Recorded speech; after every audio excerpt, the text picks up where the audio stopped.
friends, welcome to Read With Me, Mrs. T. Today we're going to read a story called The Magic Fish. And it's a folk tale, and it's a story that is told from generation to generation. And the story is about what can you be grateful for. So what I'm going to talk about being grateful for is I got a beautiful card from one of my students in the mail yesterday, and his name is Anthony. And I love the fruit. And he drew the most beautiful picture for me. I'm imagining it's a tree house that he would like to build. And it's so creative and wonderful. And he said, Mrs. T, I love you. Stay healthy. I love your YouTube channel. Love, Anthony. My first fan mail. Yay! And he wrote so nicely. And friends, he is a kindergartner and he did his absolute best writing. He spelled everything right. I'm so proud of him and I love my bookmark. It's so sweet. It says, this too shall pass. March 2020. Just melted my heart. It's so beautiful.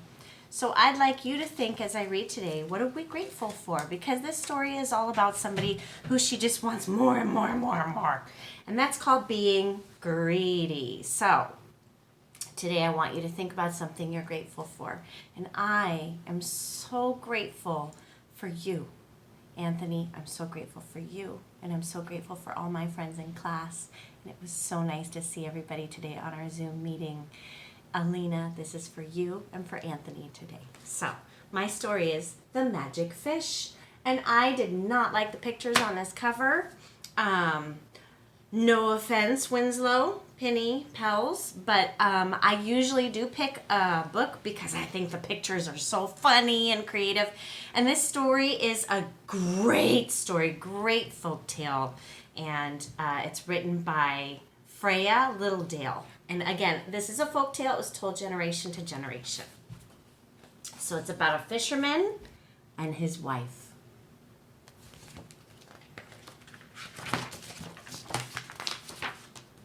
Once upon a time, there was a poor fisherman. He lived in a hut by the sea with his wife. A hut is like a handmade house. Very simple. And he lives by the sea because he works by the sea. Every day he went fishing. One day the fisherman felt something on the end of his line. He pulled, and up came the fish. Mr. Thompson says I shouldn't be touching my face, but I'm not going outside. I've been quarantining myself, so it's okay. As long as your hands are clean, it's okay. Put me back in the water, said the fish. I am a magic fish. I am a prince. Well, said the man, if you are a prince, I will put you back in the water. And he did. The end. No, I'm just kidding. That's not the end. We haven't gotten to our problem yet. That night, his wife asked him, why didn't you catch any fish today? I did catch a fish, said the man, but he was a magic fish. He said he was a prince, so I let him go. Silly man, said his wife. Why didn't you make a wish? Go back to the fish. Tell him I wish for a pretty house. Why? Asked the man. Never mind why, said the wife. Go back to the fish and tell him I want a pretty house. I don't want to go, said the man. Go, said his wife. So the fisherman went back to the sea. Is she a nice wife? No. Is it okay to want something more than what you have? Yeah, but you need to work for it. You need to ask nicely. You need to do your best. The fisherman called, oh, fish in the sea, come listen to me. My wife begs a wish from the magic fish. What does she want? Asked the fish. She wants a pretty house, said the man. Do you think he's going to get it? What do you think, Anthony? Alina? We've read it before. Do you remember? Go home, the fish said. Now your wife has a pretty house. So the man went home. The old hut was gone. And there was a pretty house. It looks like Mrs. Thompson's house. I bet it looks like your house too. Those of you that Zoomed with me today, you got to see a lot of my house. Behind me is my yellow kitchen. This is one of my paintings right there. Such a cute house. And do you notice I take a minute and I look at the pictures to make sure there's nothing I'm missing, a little detail I might need to pay attention to. The fisherman is so amazed. This is very nice, said the fisherman to his wife. We will be happy here. We shall see, said his wife. The fisherman was happy. His wife was happy too. She was happy for 1 week.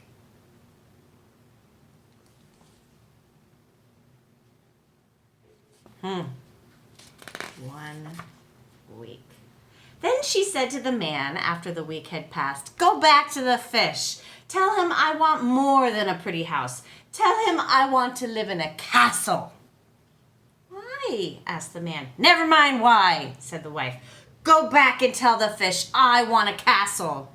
"But I don't want to go," said the man. "Go," said his wife. So the man went back to the sea. So is she appreciating what she has? Or does she want more? She's getting greedy, right? The man called, "Oh, fish in the sea, come listen to me. My wife begs a wish from the magic fish." "What does she want now?" asked the fish. A castle," said the man. "Go home," the fish said. "Now your wife has a castle." So the man went home. The pretty house was gone.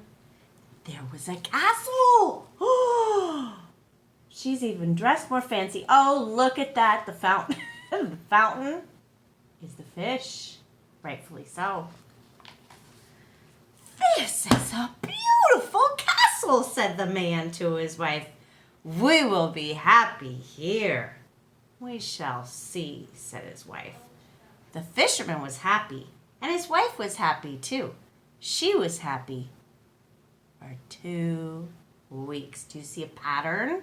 Sometimes in a story, you'll see something that repeats over and over. So she was happy for 1 week with the sweet house. Now she's happy for 2 weeks with the castle. Next it will probably be, yes, Alina, 3 weeks. Oh, she's so fancy now. My goodness, I should have put on my pearls so I could really do it up. Then she said to the fisherman, "Go back to the sea." She talks fancy now because she's in a castle. "Go back to the sea. Tell the fish I wish for more than a castle. Tell him I want to be queen of the land." "Why?" asked the fisherman. "Never mind why." "Never mind why," said the woman. "Go back to the fish and tell him I must be queen of the land." "I don't want to go," said the fisherman. "Go," said his wife. So the man went back to the sea. Oh boy. So we've talked about a problem, and we know she's greedy. But is that the only problem? Maybe her husband needs to tell her, like we need to tell our friends sometimes, no. Instead of him just saying, "I don't want to," he needs to stand up for himself and say, "No, this isn't right. That's not okay.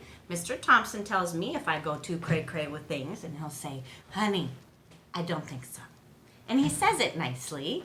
That's all that matters if you say it with kindness in your heart. Is she kind in her heart? Mm. The man called, "Oh, fish in the sea, come listen to me. My wife begs a wish from the magic fish." "Well," said the fish, "what does she want this time?" She wants to be queen of the land," said the man. The fish is gonna stop, right? I mean, because this is just ridiculous. He can't keep saying yes. Maybe the problem is the fish needs to stop granting wishes too. You know what I mean, Jelly Bean? "Go home," the fish said. "Now she is queen of the land." Oh, no. Mm. He hasn't changed. So the fisherman went home. His wife was in a castle. She was sitting on a throne made of gold, wearing a dress made of gold, with a crown made of peanut butter. No gold. So, said the man, now you are queen of the land. That is a fine thing to be. At last we can be happy. Does buying things make you happy? Maybe for a second, but then the problems still come back, right? We shall see, said his wife.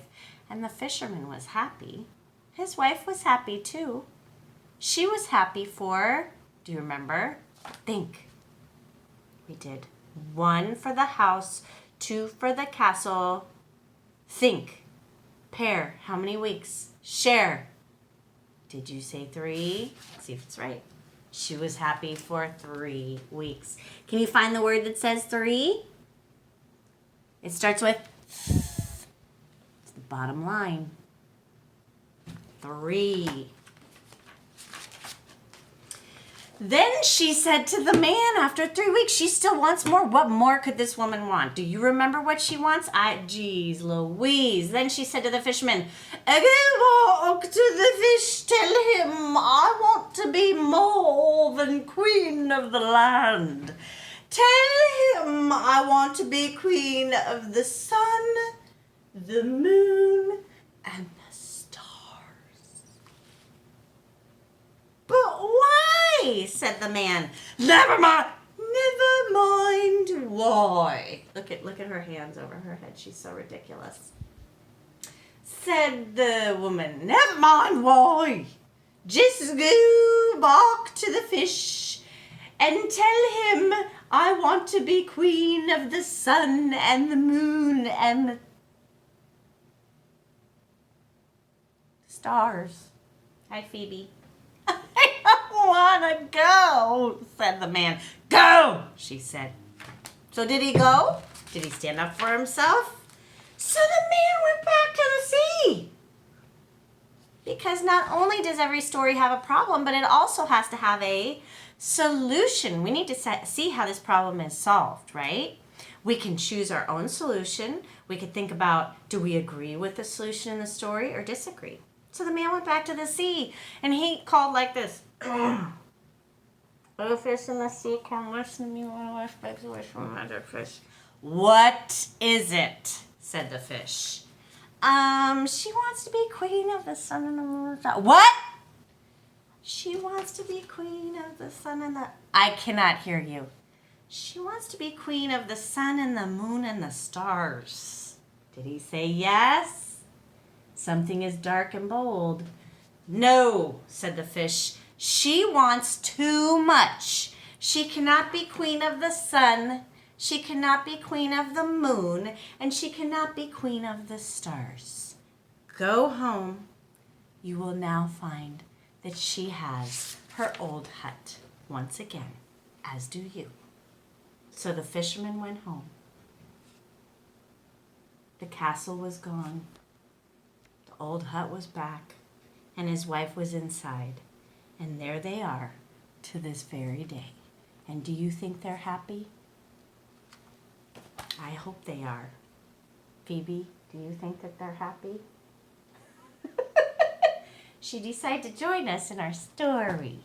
So, the moral of today's story is be grateful for what you've got. Appreciate what we can do.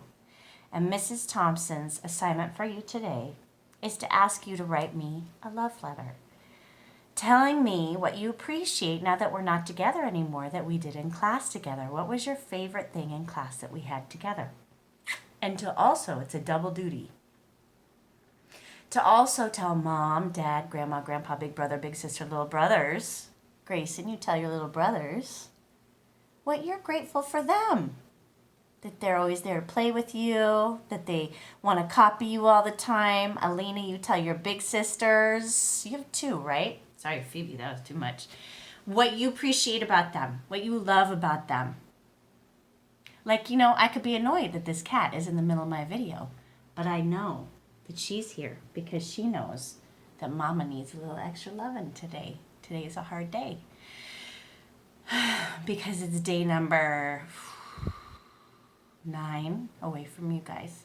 So I love you so much, friends, and I'm thinking of you all the time. And please write me a love letter, just like my wonderful Anthony did. Oh, whoops. And add a picture. You know I love the pictures. And tell me what you miss about school, and that will just fill my bucket beyond belief. I could use that today. And then tell your brothers and sisters and mothers and fathers and grandmas and grandpas and aunties and uncles and everybody what they're doing for you that you really appreciate and love. Mrs. Thompson loves you so much. I'll see you tomorrow, friends. Bye.